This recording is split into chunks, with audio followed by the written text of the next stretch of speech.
গতকাল শুক্রবার 23 মে সন্ধ্যায় রাজধানীর চীন মৈত্রী সম্মেলন কেন্দ্রে মেরিল প্রথম আলো পুরস্কারের 26তম আসরে সবচেয়ে বড় চমক ছিল ঢালিউড কিং শাকিব খানের উপস্থিতি। সেরা অভিনেতা হিসেবে মেরিল প্রথম আলো পুরস্কার পেয়েছেন শাকিব খান। রায়হান রাফি পরিচালিত তুফান চলচ্চিত্রে অভিনয়ের জন্য এই পুরস্কার পেয়েছেন। সেই সঙ্গে ইন্ডাস্ট্রিতে তার 25 বছরের জার্নিকে সম্মাননায় ভূষিত করা হয়েছে। চারপাশে যেন সাকিব সাকিব ধ্বনি। শুধু ভক্ত অনুরাগীরাই নয়, সাকিবের এই অসামান্য অর্জনে অভিনন্দন জানিয়েছেন তার দুই সাবেক স্ত্রী ও সহশিল্পী অপু বিশ্বাস ও স্বপ্ন বুবলী। স্বপ্ন বুবলী তার স্ট্যাটাসে লিখেছেন, আমাদের চলচ্চিত্র জগতের সবচেয়ে শক্তিশালী megastar one and only Shakib খান।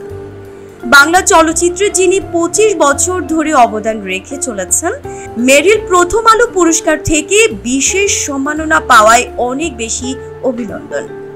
স্বপ্ন বুবলীর স্ট্যাটাসের পরপরই সামাজিক যোগাযোগ মাধ্যমে শাকিব খানের হাতে রজত জয়ন্তীর সম্মাননা তুলে দেওয়া হচ্ছে পদক।